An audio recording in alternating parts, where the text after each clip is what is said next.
Recognized as a 2017 Most Influential Woman by the San Francisco Business Times, she brings 25 years experience as an executive leader in academic affairs, student affairs, community engagement, and equity and inclusion. Dr. Wardell also teaches in the USF School of Education and in the MBA program as the USF School of Management. Her courses include race and diversity in higher education, organizational behavior, diversity, inclusion, and bias, and transformative leadership. I'd love to jump in some of your courses, Dr. Wardell. Vice Provost Wardell has a doctorate from Pepperdine University's Graduate School of Education and Psychology, a master's in counseling and social justice education from San Diego State University, and a bachelor's in communication from the College of Pacific at the University of the Pacific. Dr. Wardell, an expert on gender and race and women in leadership, recently released her first book, Twice as Good: Leadership and Power for Women of Color, available now wherever books are sold. Dr. Mary Wardell, welcome to our session. We're really excited to have you here. I'm just going to turn it over to you and let you share what you're going to share with us today. Oh, let's go ahead.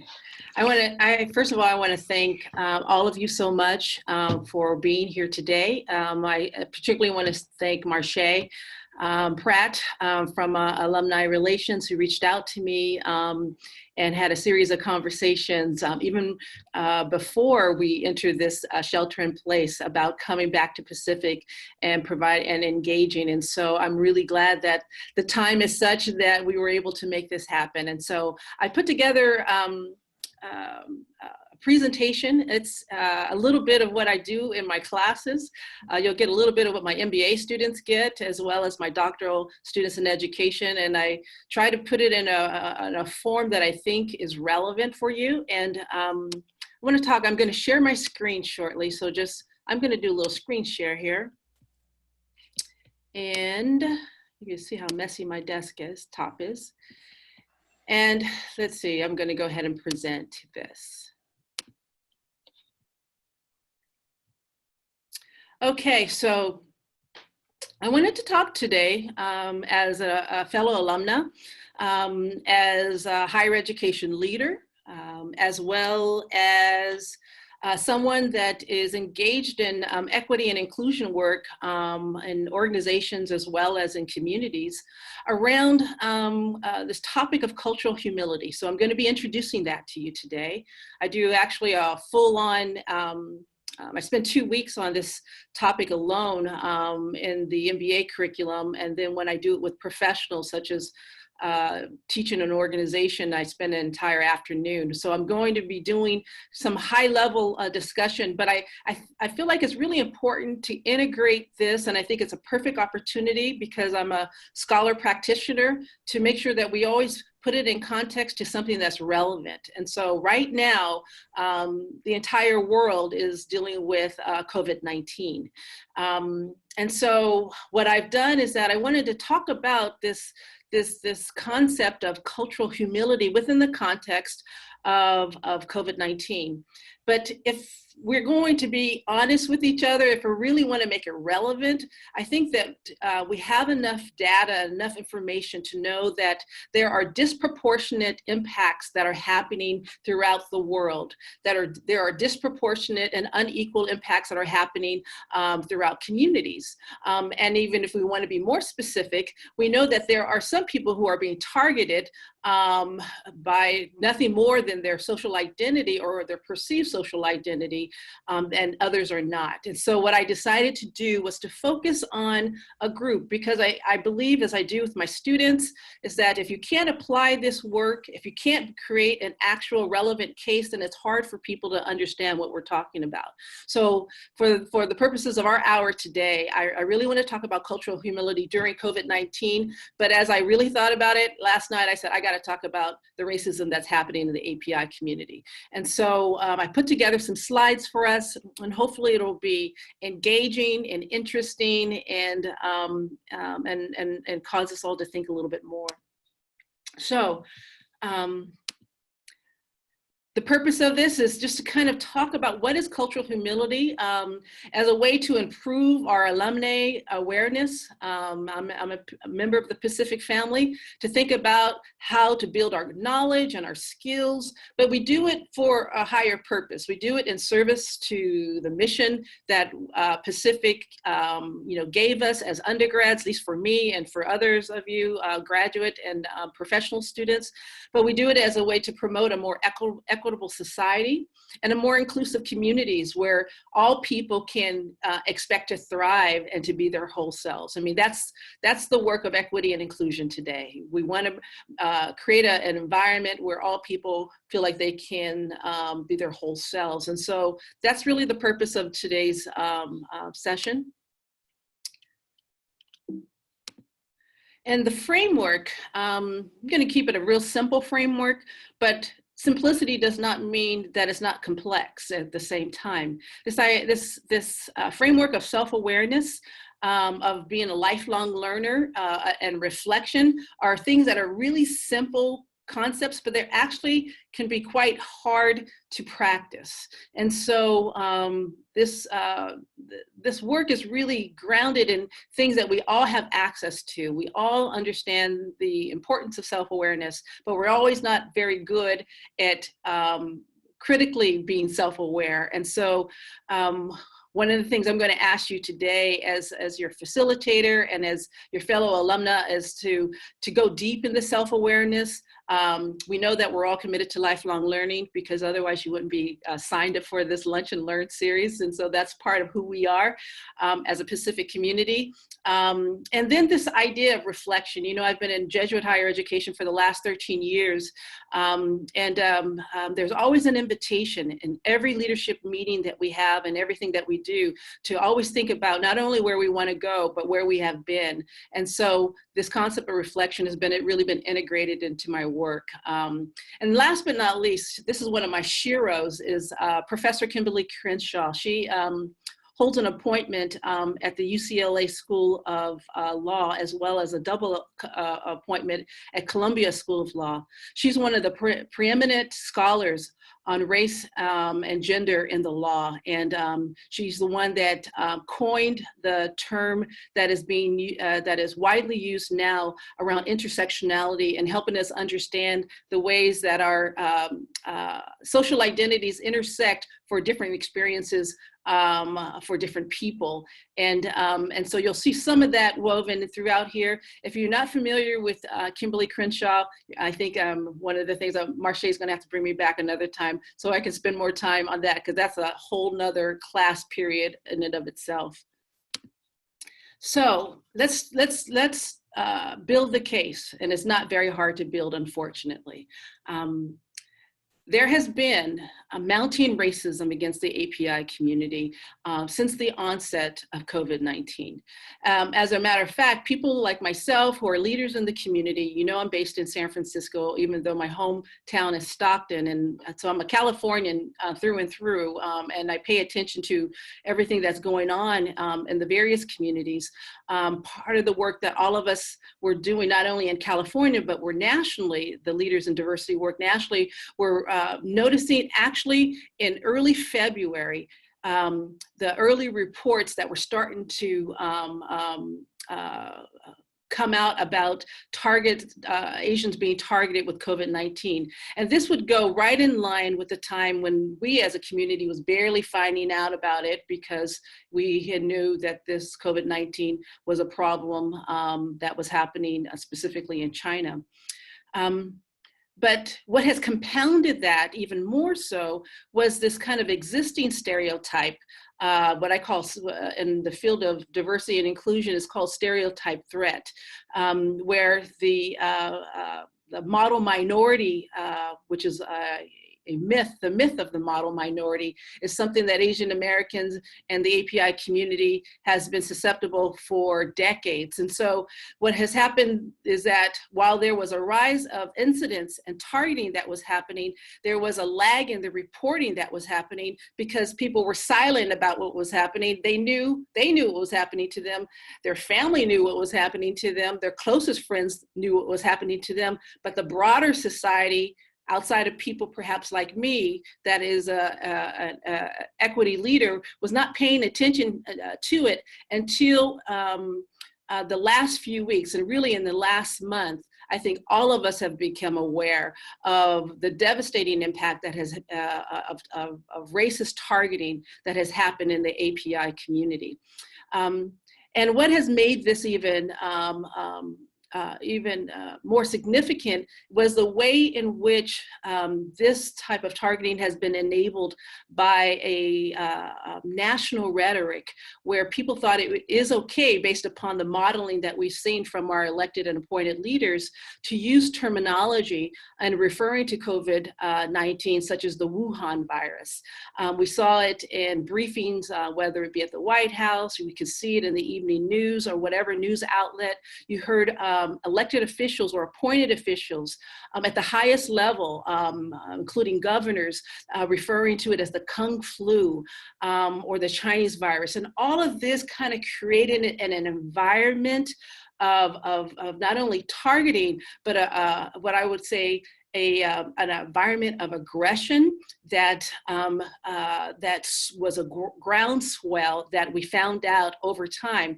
And I'll share a little bit more information with you about the reporting of that and what are some of the things that we have found out about what has happened.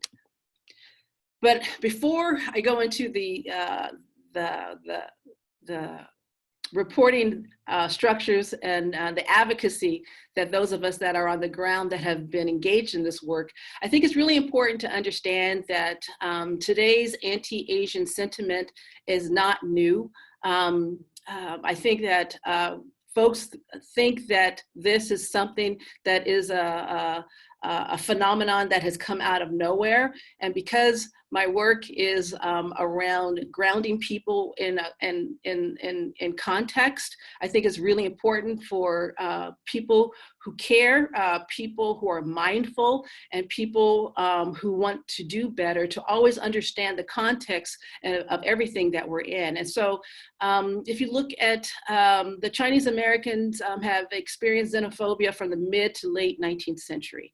And a lot of it was situated right here in California, and even where, not only where we went to school, but even where I work in San Francisco. Congress, even before Congress passed the Chinese Exclusion Act of 1882, there was a host of anti-Asian, anti-Chinese specifically legislation that led to this final one. And so there was a sentiment that this particular 1882 legislation came from. It had to do with people concerned with Chinese replacing their jobs. It had to do with Chinese trying to make a way in life and building their communities, being successful at building their communities. And so there was a sentiment of scarcity, that there wasn't enough to go around. And so what do you do when you're a working class person and you're not able to find a job, or you don't feel like your prosperity that you feel like you deserve is, or you think that you've earned, is not being fulfilled? You target another individual. And so all of this came out of the sentiment that went on from the mid 1800s all the way through till the early 20th century. And then it further expanded in the Immigration Act of 1924, which then also expanded it to other Asian groups, as well as those from the Arab descent. And then most of us, because of the time that we're educated, at least we are aware of the involuntary incarceration of 160,000 American citizens of Japanese descent, where they were sent to concentration to internment camps in World War II. You know, so a lot of people in the Bay Area, and we have family and friends that many of us know, would have been the children or the grandchildren. Those are the people that I went to school with at UOP at the time. They would have been children or grandchildren of those that had been participated in the internment. And so it was a very real thing because we had friends that had actual family members that had experienced that.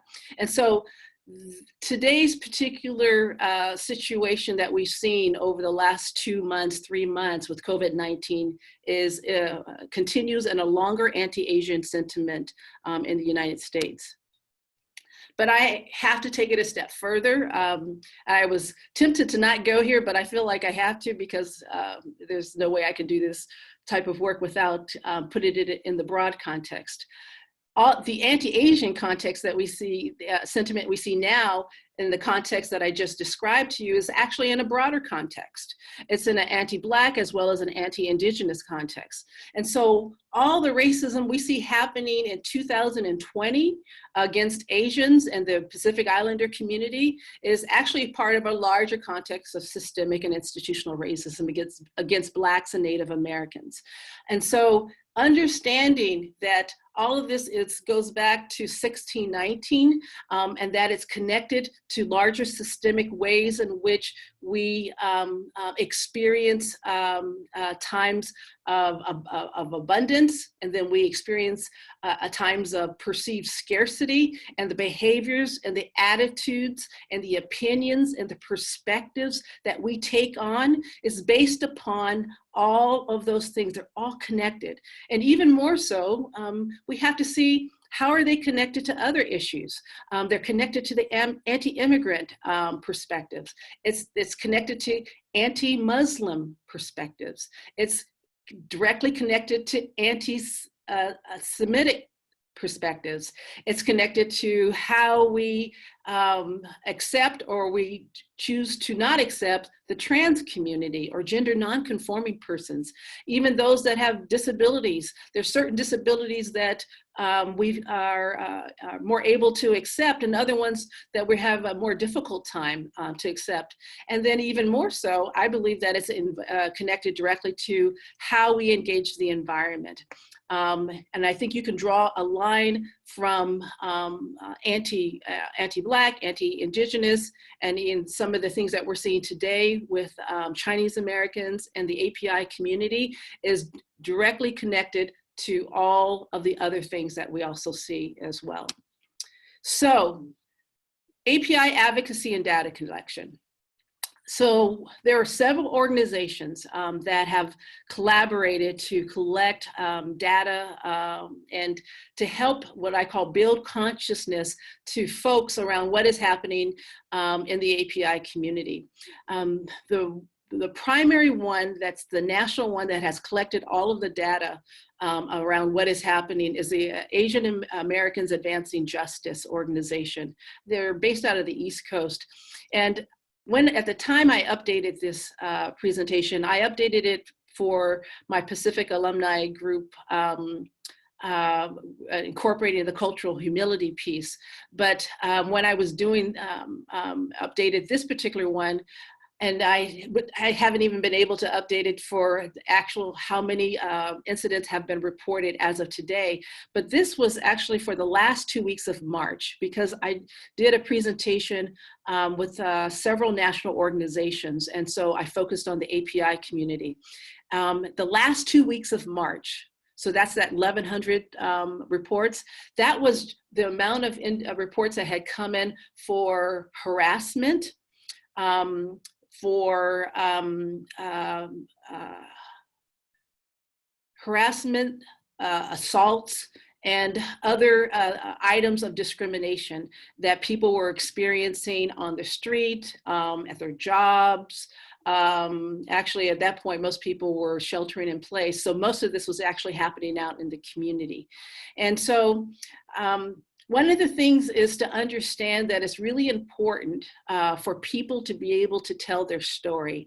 And I think it's really important for us as a community to understand that and to encourage people to report incidents that are happening. And that's one of the reasons why I think I put together a slide just to show some resources to educate ourselves.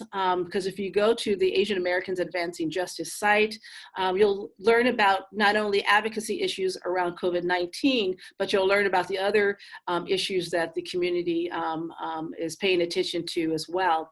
And then in the greater LA area, because it's a California organization, the Asian Pacific Policy and Planning Council, and then in San Francisco is the Chinese for Affirmative Action, which is one of the oldest civil rights organizations in the Bay Area, and they have been monitoring this as well. Then last but not least, there's a statement that I've included here that is from the National Council of Asian Pacific Americans, where they urged Congress to denounce anti-Asian racism around COVID-19. So it was wonderful to see a group of congressional people coming together to say that this is not right. So this is a screenshot of the website that I talked about, the Asian Americans Advancing Justice. This is their homepage where you can actually go in and make a report of the incident. So it's very much like a bias education or bias incident reporting system like universities have, where it's very easy for people to be able to give their story. And I want to share not only the website, but I want to share a couple of the things that are happening. So this is a testimonial from one of the incidents. And this is a little snippet that I pulled. And I put it's signed for by C COVID. And this was on March 19, 2020. A FedEx driver put in signed for by C COVID after handing a package to my mother, who is Chinese American. The package was addressed to my sister, whose first initial is C. I don't understand how they think it's okay to refer to customers as the coronavirus. And that was a report of family receiving their FedEx delivered package with that sentiment on it. And another testimony. I was walking back from getting groceries when I saw an older gentleman approaching. So I started walking closer along a building wall to practice social distancing. I became a bit more on guard as I noticed he kept staring at me and wasn't moving further away. As he approached me, he snarled, "Your people disgust me," and spat on the ground at me. Now, there's also been cases of extreme violence. There was a Hmong family in Texas that was targeted. In San Francisco, there's been multiple reports of people being spat on. I've received reports through my own university of students that have had to shelter in place because they could not go home to wherever home was for them. And so they're in the proximity on campus, or we have a small group of students who are still living in the residential facilities, and they're walking down the street to the Lucky grocery store, and they are individuals going down the car, stick their head out to them, can see that they're clearly Asian or perceive that they're Asian, and hurl derogatory terms to them. The same sentiment my students have as that report that was made to that national website. They're like, "Dr. Wardell, we don't even know why are people targeting us. I'm really afraid, and I feel like I need to wear my mask at all times. But unfortunately, I feel like my eyes or my other features still give away my Asianness, and I've never felt anything like this before." You know, so these sentiments are real. And one of the things that I always do, you know, around equity work and inclusion work is that it's always grounded in the personal story. And there's nothing more powerful than understanding another person's story. And so that's one of the reasons why I've included it here, because I think that that's one of the invitations that we have through cultural humility, which is to ground our engagement with others in their story, and try to understand the story of people so that we might be able to do better. So I want to transition now to talk a little bit about what cultural humility is, okay? the beautiful woman that you see there is Dr. Melanie Tervalan. She is MD, a medical doctor, and as well as she teaches in public health as well. And her work is really at the intersection of training physicians around issues of cultural wellness and cultural humility. And she and her partner, her scholar partner, who I'll introduce you in a second, were the ones who coined the term cultural humility. And Melanie says that cultural humility is very simply, it's a willingness to suspend what you know or what you think you know about a person, about a group of people, based upon the generalizations that you think you know about their culture. And so, once again, it's this invitation and capacity for people to suspend what you know about people, about individuals, about others' cultures.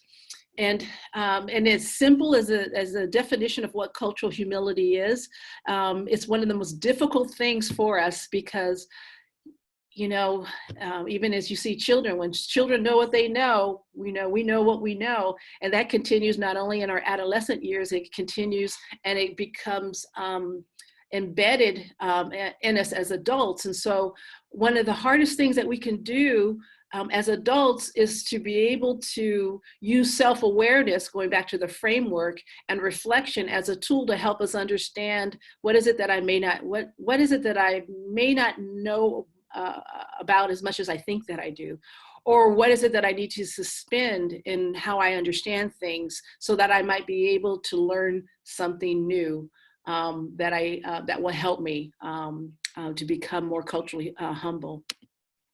Here's the other scholarly partner to Dr. Melanie, is Dr. Jan Mary Garcia, another MD, a medical doctor, and is also someone who trains future physicians. One is situated at UC Berkeley, and Dr. Mary Garcia is situated at UC Davis. So they're both here in the Northern California area.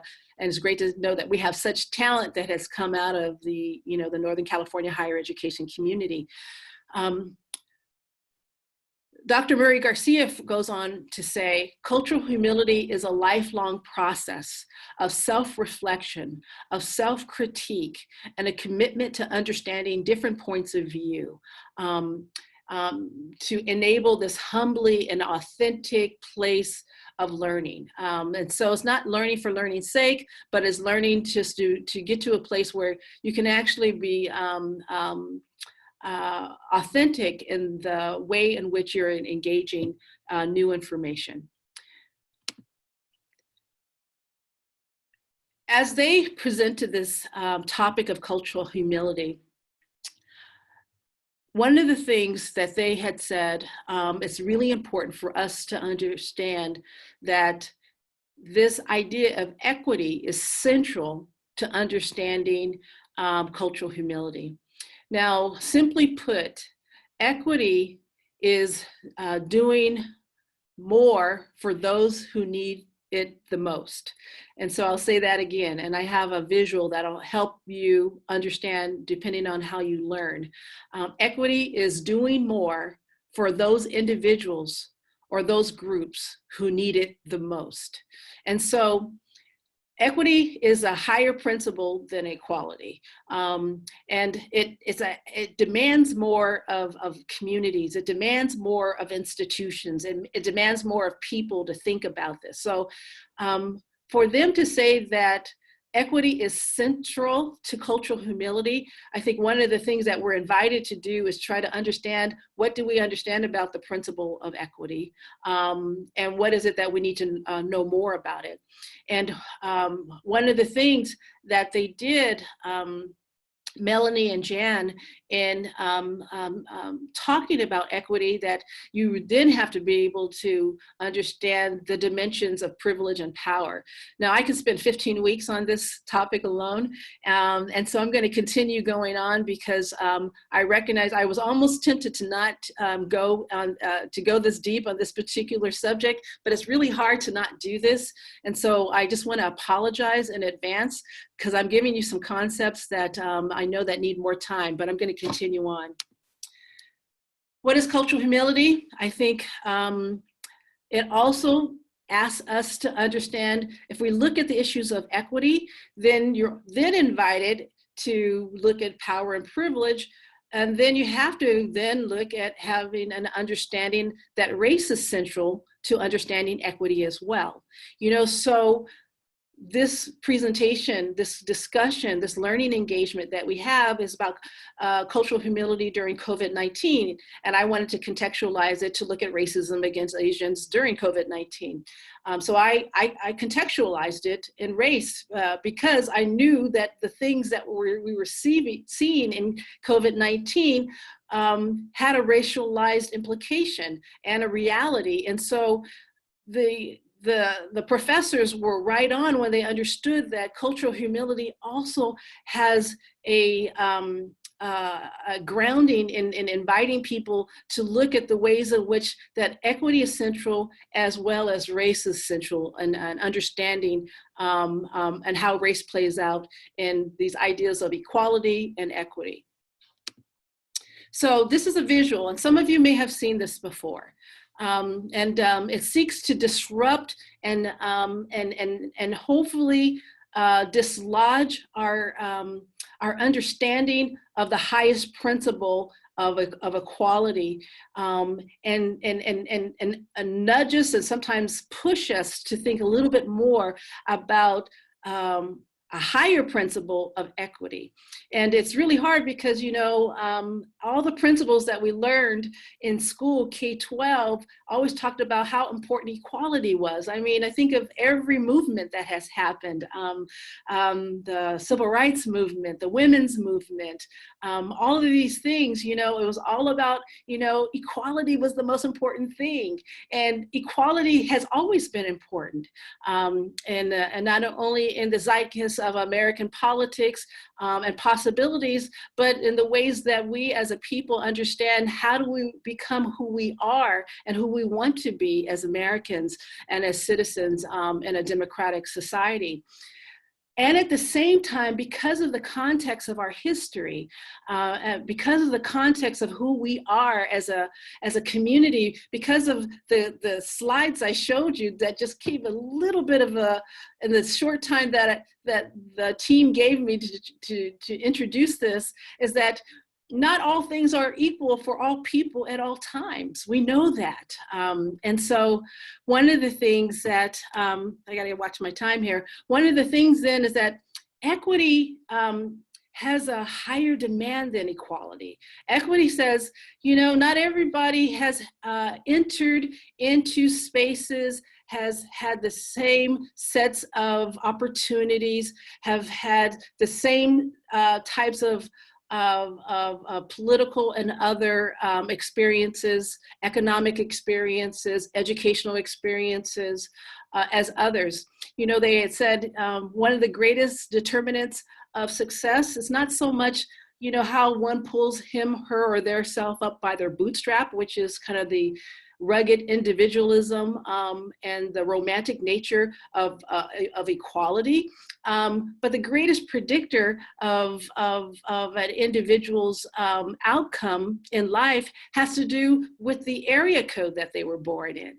That means that where one is literally born has more to do with how you will progress in this life, educationally, what your health outcomes will be, even how long you might live, are indicators, greater indicators than what we like to think that each individual is responsible and in charge of their own destiny. And so equality really kind of disrupts equity really disrupts the notion of equality.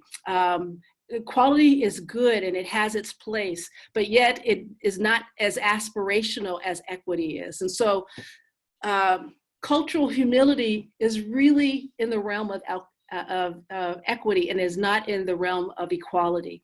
And if you go back to those definitions very quickly, a willingness to suspend what you know and what you think you know about a person or a group of people based upon generalizations about their culture, and then go ahead and now look again at that, you're going to have to suspend some things about what you think you know. That's one of the reasons why, as simple as a concept cultural humility is, it is so complex and it's so nuanced and it's so powerful for making change in communities. Okay, my time, I'm doing a quick time check. So I'm going to summarize now. I'm going to move now towards my conclusion, and then we're going to open it up to some discussion. So what is cultural humility? Very simply, it's an invitation to suspend one's judgment. It is a door to being open to new information. It is a willingness to what I call unlearn, so that you might relearn something new. And can you imagine grown folks with degrees, and all of us happen to be the privileged, portion of Americans that has degrees from a beautiful liberal arts education. Only a handful of people in the United States even gets to have a Pacific-like education. And so can you imagine people like us and even others to invite people to unlearn things that we think we know, to relearn. That's what actually cultural humility is asking people to do, asking all of us to do. And then it's asking us to seek to understand the stories of others. And so that's one reason why I shared the story that I did, those testimonies from that website. And you can go to that website. I think it's standagainsthate.org now, but it all goes to the Asian Americans Advancing Justice. You'll see there's 100 testimonies that they've posted on there. And to get a sense, and some of you may not even have to go that far. Some of you may have experienced this yourself personally. You may be married to a spouse that has experienced it. You may have children. You may be in a biracial or a multiracial family. So you're seeing this happening in your own family, whatever the situation is. Some of you know exactly what I'm talking about from your own firsthand experience or with the firsthand experience of the people you love. And so this whole thing of understanding the stories of others is just as important as understanding our own story. And I think oftentimes the individualist perspective in the United States is that everybody knows their own story. And I think knowing your story is important. But I think what's even powerful is me understanding my story in relation to yours, because that's where that's where the magic happens. That's where the sense of solidarity emerges, and that's where unity really comes from. One story in relation to the other. So that's what cultural humility is an invitation for. These are the last thoughts that are from the professors Turvalon and Murray Garcia. That is a lifelong learning process.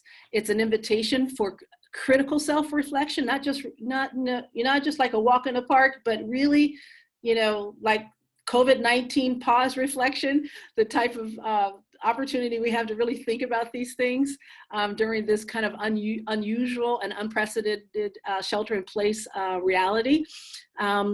And it's also about recognizing and challenging power imbalances. I'm a university leader, and that I'm a president of the San Francisco Library Commission. So this is what I do all day long, is to help people understand where the power imbalances are, so that we might commit to institutional accountability.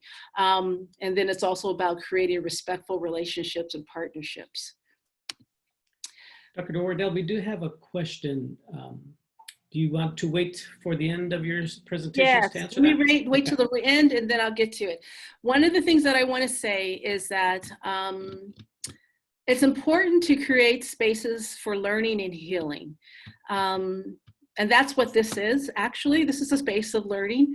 And you also got to create spaces of healing. What you see there is just a series of conversations that we did that on my university campus, just to let people know that we were paying attention to these issues, and to let our API community know that this was important. And one of the things that I also felt was important, it was that I said, let's show our support, and then let's make sure that we support the spaces for the community so that they can be amongst and with themselves, and then let the community tell us what it is that they need from us. And so part of the ally work, that part of my ally work, because I'm not Asian American, but I am an ally, and I do work in solidarity for my colleagues and students and faculty and staff and members in the community, is to do my part to ensure that I'm advancing opportunities for them to learn, for us to learn, but also for them to heal as well. And I'm going to just share this. One of the members, and probably somebody that's on this particular call right now, this is a feedback from a Pacific alumna, that when they found out about this particular session, it says, "Thank you so much for hosting this session on cultural humility. The aspects you note in the description of the session are so important. I overheard a few people at a meeting recently make comments about how nice it is to see many families outside in the neighborhood during the day, spending quality time together. None of them took the time to consider that in reality, many of the families in that neighborhood do not have the resources to do online learning with their kids. There is a high rate of unemployment in the area, and there is minimal access to childcare. Their comments really reflected a lack of understanding of what is really happening in our community. They had no clue that seeing families outside all day is actually a sign of disparities between the haves and the have-nots. The more that people engage in cultural humility the more that cultural humility can be lifted in awareness, the better. And so I just wanted to bring that to you, because there is so many blind spots. That's what cultural humility is really also doing. It's helping us to excavate and become more aware of the blind spots. But by being cultural humility will also say that you know that there's blind spots that you have. And so there's a humble and an authentic perspective that people take, knowing that they actually they don't know what they don't know. I don't know the things that I don't know. We don't know the things that we don't know. And so cultural humility is a way for us to engage that opportunity for learning. And so with this, Hector, the rest of it is for you to manage the time that we have left. These are some things that I put here, and I'm going to stop sharing. But how can we practice cultural humility? That's because we have to have a response to these things. I couldn't do this work. This is my life's work as a university leader. These things have to be put in practice. So how do we practice it? What is our response to racism during COVID-19? Where we're located, right? Where we live, in our neighborhood, in our block, in our church, in our community, in our synagogue, wherever we're at.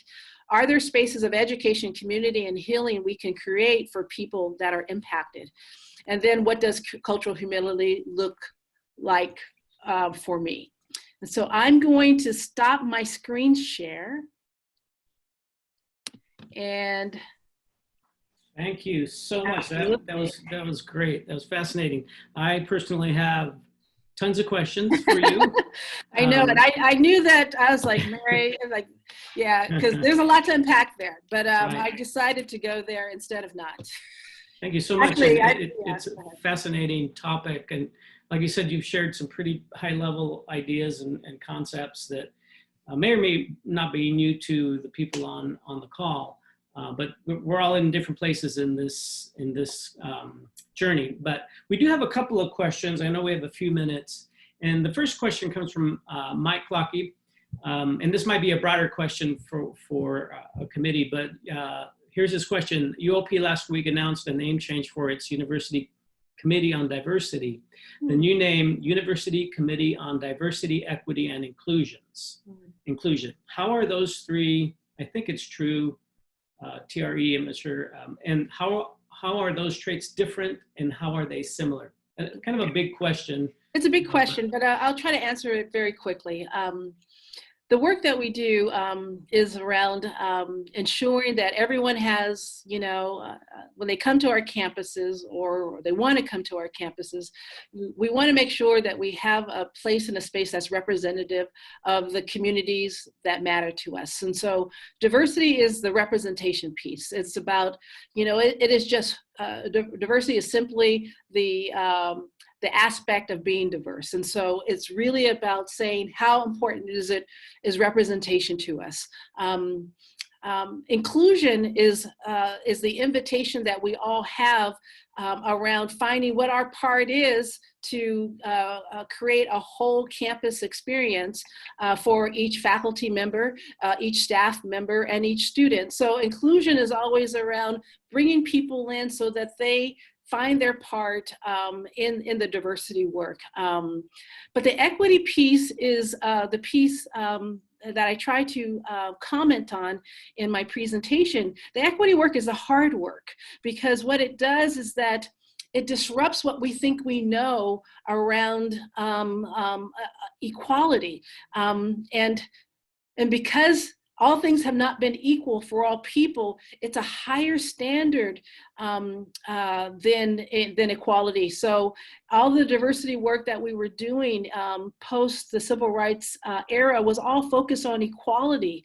Yet we saw that there were so much inequity that was happening not only in educational institutions, but in financial institutions and the healthcare. And so there has been a focus on the historical as well as the legal inequities that are baked into the system that causes these disproportionate outcomes for people. And so the only way you're going to fulfill your aspirational diversity mission statement is to pay attention to the inequities that are built into the DNA of the institution itself. So I had nothing to do with that, but I would just imagine whoever is leading that, and if it has to do with anything with Allison Dumas, Allison knows that equity is the issue that will help the institution fulfill its greatest promises. Wonderful. And just a reminder, we will be on this call until 1:15, so we still have a bit of time. We have another question from Chris Lozano, and he says, Mary, do you see issues of equality and equity becoming more difficult in a virtual learning environment? Great question. Well, there's a lot. Yes, Chris, it's great to have you on here too. Chris and I know each other as well. There's been a lot of implications to remote learning and in regard to what I call rearing the head of inequities in our higher education, as well as K-12. I teach right now, a class right now in the School of Ed, and they're all master's and doctoral candidates. And in our class last Friday, one of my students, it was almost so heartbreaking to hear her check in.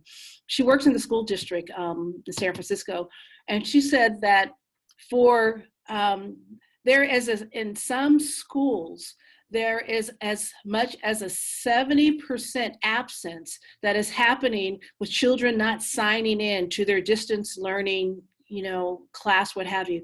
And it happens to do with the inequities with access to technology or access to constant internet. You have to remember our public libraries are not available to the families that perhaps might use these other public resources. And so can you think about, just thinking about, her name is Erin, think about the inequities that she just said, can you imagine what's going to happen a year from now for the loss of learning that is multiplied over and over, not only in this city, but in this region, in this state, and throughout the United States. And not just in urban areas, but in rural communities. You have to remember, rural communities are going to be some of the most left behind in this in these remote learning if they do not have broadband internet access. So you better believe there's going to be greater inequity that we're going to see as we all are dealing with, and we're responding to a global pandemic that none of us asked for, but we have to respond. But COVID-19 is going to expose what I say, the inequities that were always there, and you didn't think that they were there, they're going to become very visible for all to see. Thank you. Yeah, we noticed that here when we went online. There were quite a few students that didn't have the resources we thought they would have to go online. So it's definitely an eye-opener. Thank you. We do have another question. This is from Karamjit Jal. How do you personally define cultural humility versus cultural competence? It was a question actually I had too. Yeah. Well, cultural competence was a word that has been used out of the education curriculum for the last 35, 40 years. It was a way for us and I was a student that came through it and then became a practitioner myself and a scholar that practices it. It was a way for us to help build capacity for individuals, whether it was for teachers, but then it also then got pushed out throughout society, healthcare, and public policy, to think about how do we create curriculum, how do we create public policy and things of nature that looks at the relevancy of culture, and to understand that so that when we engage in it, we're more thoughtful. The difference, I think, though, in cultural humility is that cultural humility is really an inside job. It's an inside job that really asks us to disrupt what we think we already know. I've always, had a bit of I find the term cultural competence a bit problematic because you can't really become competent in cultures completely. So you're always learning. And so cultural humility is, I think, an acknowledgement of that, that we are always learning. And I think I know a thing or two around issues of not only race, gender, but the nuance of equity and inclusion, and teach it to others as well. Mm-hmm. And at the same time, I recognize that there's always things that I'm learning as well. Right, that word competence implies mastery, right? So it's like, how do we know everything? Yeah. Which really appeals to me about cultural humility is that it's okay not to know and absolutely not to know everything. Mm-hmm. It's a continual journey. And if you read some of Professors Turbalan and Murray Garcia's work, that they talk about that as well. They found in their research that cultural competence, because they were teaching future doctors in their residency, and they found that the cultural competence curriculum was not appropriate, and it was not meeting the needs of their patients. And so this was their intervention, actually. It was an intervention on their part, particularly, and it is kind of ironic, but not ironic, that they also happen to be scholars of color, practitioners of color, women of color, who were seen as they were training future doctors, and hearing from the patients in the residency rounds that there was a lot of problems that were happening with their students and how they were engaging their patients and not considering so many other cultural factors. And so this was a way for them to help their doctors and their training, the residents in their training, but then help the field of medicine, and then, as we do everything cross-disciplinary, help other fields as we pick up from it as well. Thank you, Dr. Wardell. I have a question that I think would help us to pursue our own learning in this. I know when I first started looking into DEI work and intersectionality, I had to dig, I had to look and do my heavy lifting. I'm wondering if you have any resources that you could share with us, or any place you could direct us as we continue to learn about cultural humility, how we can apply it in our workplace and in our own lives. Anything that would be helpful for us to gain more knowledge. Yeah, well, let me just, I actually have one more slide. Okay. I'm going to do a real quick screen share because I have a little bit of good news sharing with my Pacific family. And I just released my first book, and it's looking at the intersection of gender and race, at women in leadership and organizations. It's called Twice as Good: Leadership and Power for Women of Color. In that book, it is a personal look at how to transform an organization, but to look at it through the lens of individuals who are engaging in what I call disruptive leadership within the context of their own organizations. And it's looking at it from a gender and race perspective. Janice Mercatani, some of you may know her. A brilliant poet, activist. She was one of the thought leaders from San Francisco State days in the 1969 and 1970, during that time when San Francisco State was the campus nationally that was leading all the social justice work. And later on, she became a well-known author. She became a poet laureate for the city and county of San Francisco, and now she's the co-founder of Glide Foundation. And if you know anything about the social service network in San Francisco, you know that Janice Mercatani, who is a native of Stockton, California, she was born here. Oh, yeah. She didn't co-write, she wrote the introduction forward for me. And so I felt it was important to include her because she along with other key justice leaders, but particularly from Northern California, really understood these issues and were at the forefront. And so I was really pleased to have Janice join me in this journey, and she wrote a phenomenal foreword. So you got to pick it up, and it's available now wherever books are sold. So that's one resource. Okay. Another resource, well, I have different ones for different folks, and I can maybe come back at another time and maybe I can share some more because there's different things, I think, like what I share for my my MBA students as I'm getting them prepared to go out into the business world in a multitude of, how do I stop share? There we go. Fields. They're in technology, they're in business and finance. They're in construction management. They're doing all kind of things.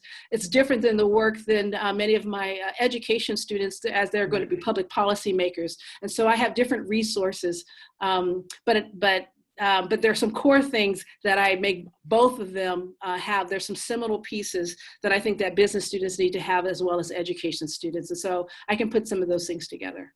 Awesome. I think we have time for one more question. This is from Mike Clockey.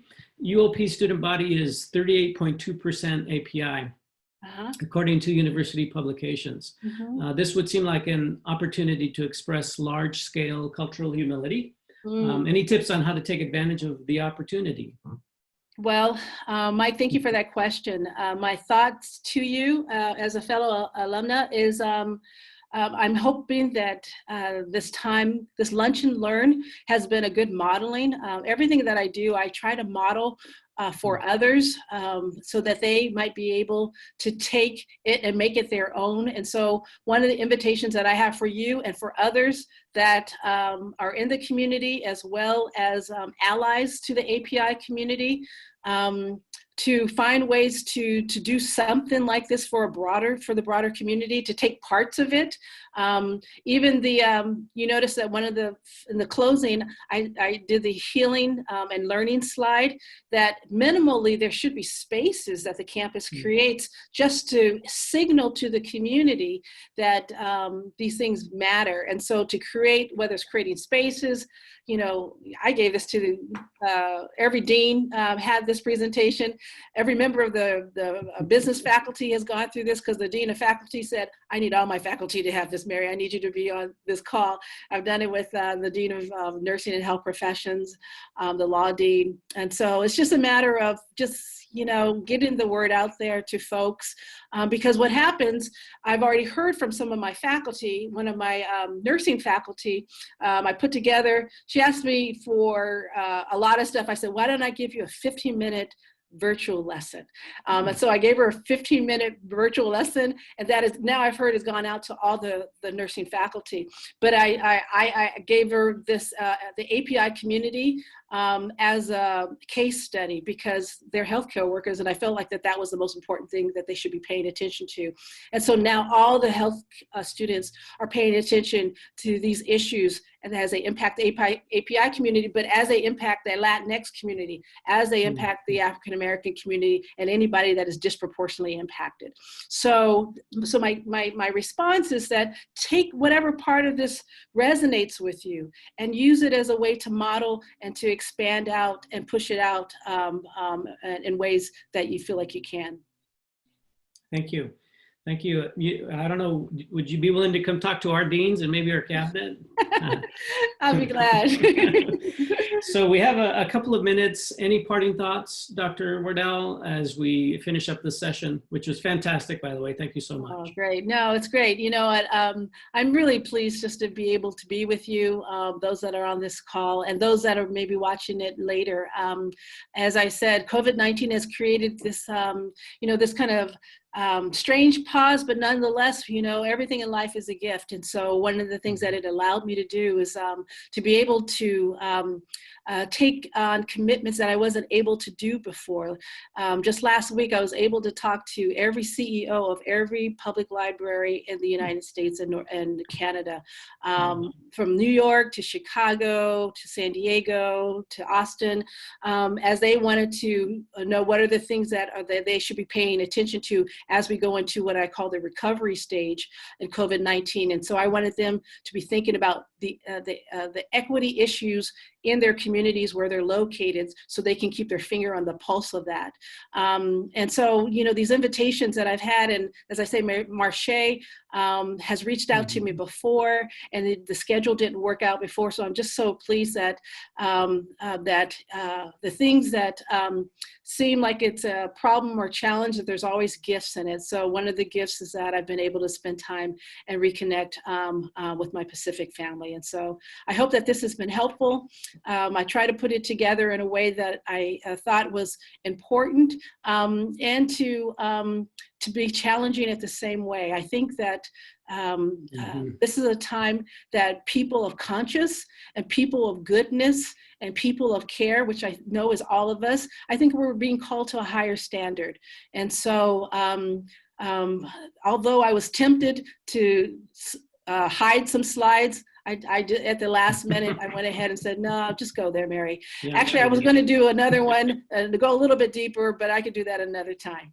Thank you again. And definitely a shout out to Marche Pratt and Chris and all the people working behind the scenes. Yeah. We are out of time, but thanks again, Dr. Wardell. It's been a pleasure, and I hope to stay in contact with you and with your work. Absolutely. You guys take care. Thank you, everyone. Bye-bye.